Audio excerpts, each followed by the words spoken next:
Hello to all my ardent students out there. Welcome back to my YouTube channel Chemistry Source.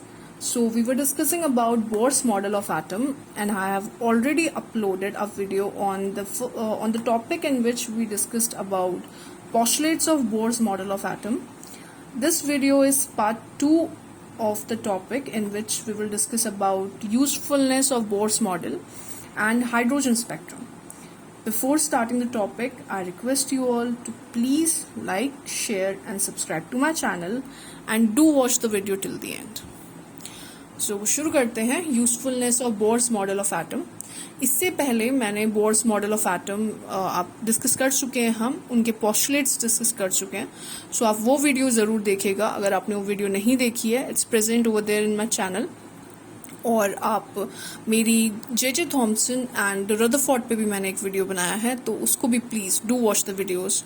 और फिर उसके बाद आप इधर आइएगा, otherwise this video is going to be a वेक फॉर यू. बिल्कुल आपको समझ नहीं आएगी ये.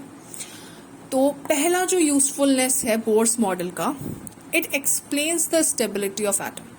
देखो, जो बोर थे उन्होंने एक्सप्लेन किया था मॉडल ऑफ एटम को. रदरफोर्ड बोलते हैं, रदरफोर्ड मॉडल भी हमने डिस्कस करा है, आप उसको जरूर देखिएगा. उनके स्कैटरिंग एक्सपेरिमेंट को एक वीडियो बनाया है मैंने उस पर भी. तो बोर बोलते हैं कि सेंटर है, न्यूक्लियस है ये, और इसके सराउंडिंग में यहाँ पे ऑर्बिट्स में घूमते हैं इलेक्ट्रॉन्स.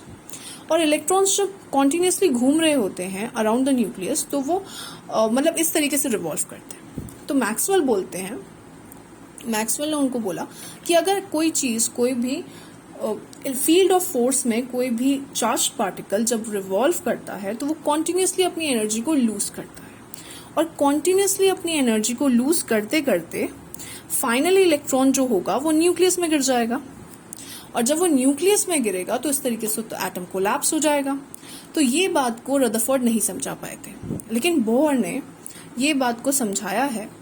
बोर बोलते हैं कि अगर ये रहा आपका न्यूक्लियस, ये रहा आपका ऑर्बिट, यहाँ पे इलेक्ट्रॉन घूम रहे हैं, तो ये बोलते हैं कि इलेक्ट्रॉन जरूर घूमते हैं, ठीक है, दे रिवॉल्व अराउंड द न्यूक्लियस, लेकिन एक अपनी ऑर्बिट में घूमते हैं. और जिस ऑर्बिट में, जब तक वो उस पर्टिकुलर ऑर्बिट में घूम रहे हैं, अपनी ग्राउंड स्टेट बोल सकते हो आप उन्हें, जब तक उस ऑर्बिट में वो घूमते हैं तब तक वो कोई भी एनर्जी ना ही इमिट करते हैं ना ही एब्जॉर्ब करते हैं. ना ही वो एनर्जी को इमिट कर रहे हैं ना ही वो एनर्जी को एब्जॉर्ब कर रहे हैं. तो न्यूक्लियस में गिरने का तो सवाल ही पैदा नहीं होता. ये बात कौन कहते हैं? ये बात कहते हैं आपके बोर कहते हैं. तो इस तरीके से बोर ने एक्सप्लेन किया है the stability of atom. Second point में it explains the line spectrum of hydrogen. देखो, मोस्ट रिमार्केबल सक्सेस जो रही है बोर की, वो यही रही है कि ये सेटिस्फैक्टरीली एक्सप्लेन कर पाए थे लाइन स्पेक्ट्रम ऑफ हाइड्रोजन.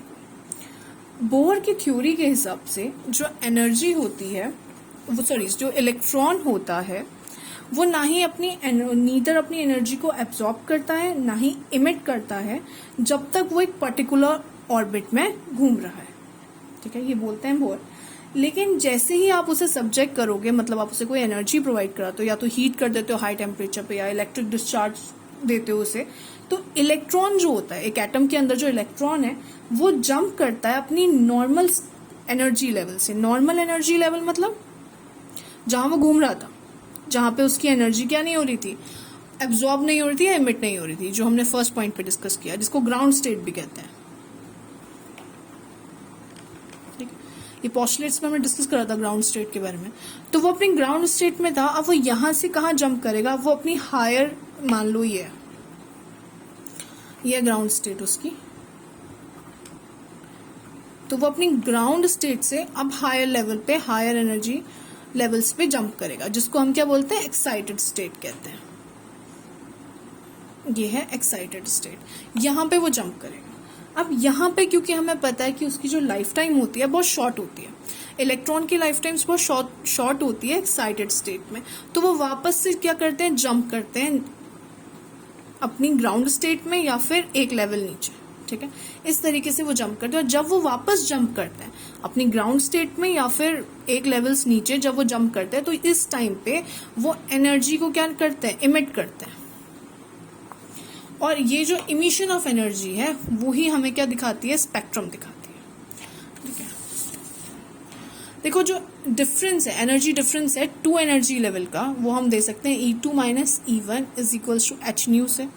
ये वैसे delta E is equals to h nu जो है प्लैंक्स क्वांटम थ्योरी है, मैं लेके आऊंगी प्लैंक्स क्वांटम थ्योरी भी, जस्ट अब थोड़ा पेशेंस बना लो। तो nu is equals to E2 minus E1 upon h. ठीक है, E2 क्या है? E2 है energy of higher energy level है। E2 is higher energy level. E1 क्या होता है? Lower energy level. Energy levels के बारे में भी हमने पढ़ा है पोस्टुलेट्स में, आप वो वीडियो देखिएगा नहीं अगर आपने देखी है तो। देन H क्या है? H is Planck's constant. Planck's constant की एक फिक्स्ड वैल्यू होती है, that is 6.626 into 10 to the power minus 34 joule second. ये वैल्यू है प्लैंक्स कांस्टेंट की। अब हमें पता है कि जो न्यू होता है इज C अपॉन लैम्डा। ठीक है, ये न्यू की वैल्यू होती है C अपॉन लैम्डा। C जो है यहाँ पे वेलोसिटी ऑफ लाइट है, ये भी फिक्स्ड होती है 3 into 10 to the power 8 metre पर सेकेंड। लैम्डा जो होती है वो वेव लेंथ होती है। तो हमें पता है nu is equal to C by lambda is equal to E2 minus E1 upon h, because this is the value of nu 2। Now अब हम क्या करेंगे, न्यू को हटा दो, फ्रीक्वेंसी हटा दो, इन दोनों को इक्वेट करो और यहां से वेवलेंथ की वैल्यू हमें मिल जाएगी। हम एच लैम्डा को क्रॉस मल्टीप्लाई कर देते हैं, एच और लैम्डा को, that is lambda is equals to HC upon E2 minus E1। तो ये वैल्यू है आपकी लैम्डा की। इस तरीके से आप वेवलेंथ को कैलकुलेट कर सकते हो। अब हम चलते हैं spectrum appearance of simultaneous appearance of a large number of lines in the hydrogen spectrum. तो हम बात करेंगे हाइड्रोजन स्पेक्ट्रम की।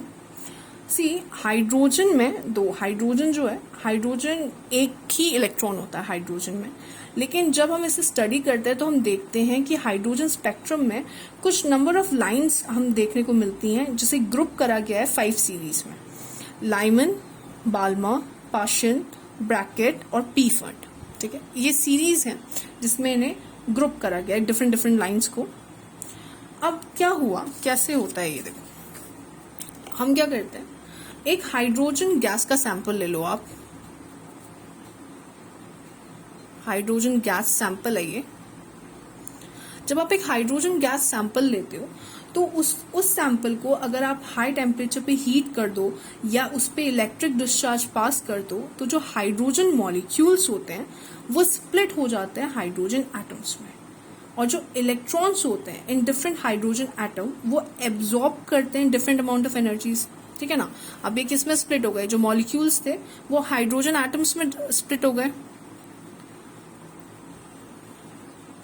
और ये हाइड्रोजन एटम्स जो थे, हाइड्रोजन एटम्स ने डिफरेंट अमाउंट ऑफ एनर्जीज को एब्जॉर्ब किया और एक्साइट हो गए डिफरेंट एनर्जी लेवल्स पे। फॉर एग्जाम्पल लेते हैं, मान लो कि कोई इलेक्ट्रॉन था, एक इलेक्ट्रॉन था, कुछ उसने कुछ अमाउंट ऑफ एनर्जी एब्जॉर्ब करी और वो कहाँ चला गया, एल लेवल पे चला गया। हमने ये लेवल्स ऑफ एनर्जी पढ़ी है, ये के है, एल है, एम है, एन है एंड सो ऑन। तो एल एनर्जी लेवल पे वो एक्साइट हो गया। लेकिन हमने अभी पहले भी पढ़ा कि यहाँ पे जो एक्साइटेड स्टेट होती है, यहाँ पे इलेक्ट्रॉन्स बहुत कम टाइम के लिए रहते हैं, बहुत शॉर्ट लाइफ टाइम होती है इनकी। यहाँ पे ये वापस अपनी लोअर एनर्जी स्टेट पे या फिर ग्राउंड स्टेट में आ जाते हैं, और जब ये वापस रिटर्न करते हैं तो वहां पे भी कुछ अमाउंट ऑफ एनर्जी इमिट करते हैं, जिससे हाइड्रोजन स्पेक्ट्रम बनते हैं। ठीक है, तो इस तरीके से आपको हाइड्रोजन स्पेक्ट्रम देखने को मिलता है। अगर कभी भी हायर एनर्जी लेवल से कोई इलेक्ट्रॉन यहाँ पे आ रहा है, एन इज इक्वल टू 1, मतलब उसकी ग्राउंड स्टेट ये लोअर एनर्जी लेवल पे आ रहा है, तो उस सीरीज को बोलते हैं लाइमन सीरीज, जब एन इज इक्वल टू 1 है। और 2, 3, 4, 5, 6, 7 सो ऑन, यहाँ से वो आ रहा है किधर, एन इज इक्वल टू 1 पे आ रहा है, मतलब एन इज इक्वल टू 1 उसकी ग्राउंड स्टेट है, तो ये लाइमन सीरीज होती है, ये यूवी रीजन पे फॉल करती है।